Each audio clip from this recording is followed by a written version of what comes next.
औज़ुबिल्लाहि मिनश्शैतानिर्रजीम बिस्मिल्लाहिर्रहमानिर्रहीम।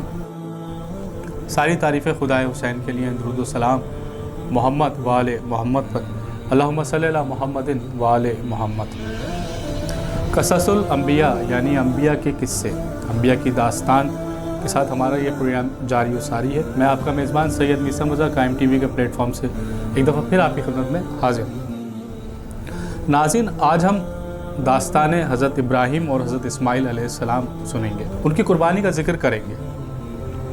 हज़रत इस्माईल का सिन 13 साल का था कि हज़रत इब्राहीम अलैहिस्सलाम ने एक ख्वाब देखा, एक अजीब व गरीब ख्वाब देखा कि वो अपने इकलौते बेटे यानी हज़रत इस्माईल अलैहिस्सलाम को अल्लाह की राह में कुर्बान कर रहे हैं। नाज़रीन, मुफस्सरीन यहाँ पे लिखते हैं कि ये नारे नमरूद से भी बड़ा इम्तहान था जनाब इब्राहीम अलैहिस्सलाम के लिए, कि जनाब इब्राहीम ने अपनी उम्र का एक हिस्सा गुजार दिया कि इस बेटे की तमन्ना में। अब जब वो बेटा अपने नौजवानी के आलम में है तो उसी फर्जंद को अपने हाथों से कुर्बान करने का हुक्म मिला। लेकिन ज़रूरी था जनाब इब्राहीम के लिए कि इस अमल से पहले वो अपने फर्जंद हज़रत इस्माईल अलैहिस्सलाम को भी आमादा करें कि मुझे हुक्म खुदा हुआ है। आप अपने फर्जंद की से फरमाया, मेरे बेटे, मैंने ख्वाब देखा है कि मैं तुम्हें खुदा की राह में कुर्बान कर रहा हूँ, तुम इस बारे में क्या कहते हो? बेटा भी तो उस बाप का बेटा है कि जो उसी के वजूद का एक हिस्सा है और जो खुद भी नबी है। कहा, बाबा जान, जो आपको हुक्म दिया गया है आप उसकी तकमील कर दीजिए, इंशाअल्लाह आप मुझे साबरीन में से पाएंगे। कोया हज़रत इब्राहीम ने अपने बेटे को ये सब कुछ इसलिए भी बताया कि वो भी जनाब इस्माईल को इस इम्तहान में शामिल करना चाहते थे और अजीम मर्तबे पर ले जाना चाहते थे। हज़रत इब्राहीम ने हज़रत इस्माईल की माँ और अपने शरीके हयात हज़रत हाजरा से फरमाया कि मेरे बेटे को साफ़ सुथरा लिबास पहनाओ, बालों में कंघी करो, मैं इसे अपने दोस्त के पास ले जाना चाहता हूँ। जब आप घर से रवाना हुए तो कहा कि मुझे एक रस्सी और एक छुरी ला दो।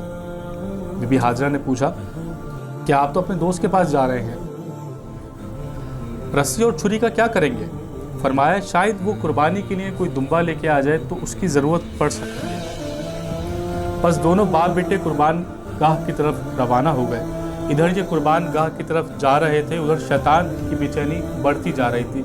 नाज़रीन, हमने आपको पहले के प्रोग्राम में बताया कि शैतान ने किस तरह से अल्लाह के इल्तिजा की तो अल्लाह ने उसको इख्तियार दिया था कि वो नस्ल आदम को बहकाएगा। वो एक बूढ़े की शक्ल में सबसे पहले जनाब बीबी हाजरा अलैहिस्सलाम के पास गया और इंतहाई हमदर्दी से पूछा, क्या तुम्हें मालूम है कि इब्राहीम इस्माईल को कहाँ लेकर जा रहे हैं? बीबी ने कहा, हाँ, अपने दोस्त के पास लेके जा रहे हैं। कहने लगा, नहीं, कत्ल करने लेके जा रहे हैं। बीबी हाजरा ने कहा कि वो कौन सा बाप है जो अपने बेटे को कत्ल करे, और बाप भी इब्राहीम और ऐसा बेटा इस्माईल, कौन सा ऐसा बाप होगा जो कत्ल करेगा?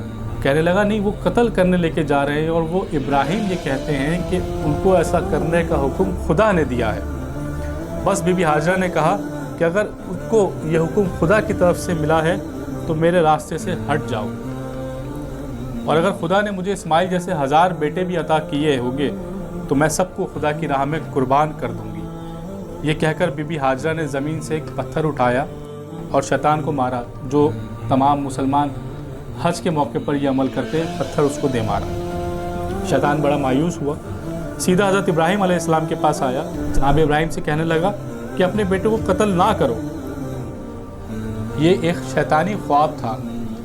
अल्लाह के नबी ने कहा, दूर हो जा मेरी नज़रों से, और साथ ही कहा, खुदा की कसम, अगर मेरे बेटे मगरिब और मशरिक़ के बराबर भी हों तो जब भी मैं खुदा के हुक्म की तकमील करूँगा और उन सबको खुदा की राह में कुर्बान कर दूँगा।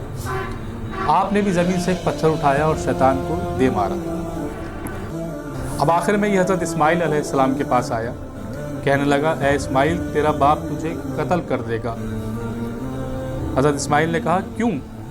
कहने लगा कि तेरा बाप कहता है कि मुझे ऐसा करने का हुक्म खुदा ने दिया है। तो जनाब इस्माईल ने उसको जवाब दिया, तो फिर इससे अच्छी क्या बात हो सकती है कि मैं खुदा की राह में कुर्बान हो जाऊँ। नाज़रीन, बिलाखिर वो मकाम आम पहुँचा जब हज़रत इब्राहीम ने अपने बेटे को मुकाम तस्नीम पर देखा तो अपनी आगोश में ले लिया, बोसे दिए। दोनों बाप बेटे बहुत देर तक रोते रहे। جب دونوں اس بات پہ تیار ہو گئے اور آمادہ ہو گئے، پہلے جناب اسماعیل کو خاک پہ زمین پہ لٹایا اور پھر اپنی آنکھوں پہ پٹی باندھ کر چھری کو حرکت دینا شروع کر دی۔ ناظرین، یہاں تھوڑا سا رک کے ایک ہم اور واقعہ یاد کرتے ہیں۔ یہاں تو جناب ابراہیم علیہ السلام کی آنکھوں پہ پٹی بندھی ہوئی ہے اور بیٹے کو وہ خدا کے حکم کی تکمیل کے لیے ذبح کر رہے ہیں، لیکن ہم کربلا کی طرف چلتے ہیں۔ یہ خلیل کعبہ ہے، وہ خلیل کربلا ہے، وہاں مولا حسین ہے۔ جناب علی اکبر کا جسم آپ کے سامنے ہے۔ جناب علی اکبر کے سینے میں ایک سینہ لگی ہوئی ہے اور جناب علی اکبر سے مولا حسین فرماتے ہیں کہ بیٹا تمہیں تکلیف تو نہیں ہے؟ جناب علی اکبر کہتے ہیں ہاں بابا، سینے میں میرے ایک سینہ ہے، اس کی بڑی تکلیف ہے۔ یہاں پر میں ایک مولانا صاحب کا جملہ آپ کو کہنا چاہوں گا، مولانا حسن ظفر نقوی کا۔ وہ جب مصائب پڑھتے ہیں تو ایک جملہ وہ دہراتے ہیں، وہ روایت بیان کرتے ہیں کہ مولا حسین نے جناب علی اکبر کے ایک ہاتھ جو سینہ آپ کے کلیجے کے اندر لگی ہوئی تھی اس پہ رکھا اور ایک ہاتھ جناب علی اکبر کے سینے کے اوپر رکھا اور دونوں گھٹنوں کو زمین پر رکھ کر یا علی کہہ کے جو سینہ کھینچی ہے۔ کہنے کا مقصد ناظرین صرف یہ ہے کہ یہاں پر جو خلیل کربلا ہیں ان کی آنکھوں پہ پٹی نہیں ہے، لیکن یہاں پر جو خدا کے حکم کی تکمیل ہو رہی ہے صرف اس لیے کہ خدا راضی ہو جائے۔ وہاں حکم ملا ہے اور یہاں بغیر حکم ملے اپنے اسماعیل کو مولا حسین قربان کر رہے ہیں۔ خیر آگے اس واقعے کو کنٹینیو کرتے ہیں۔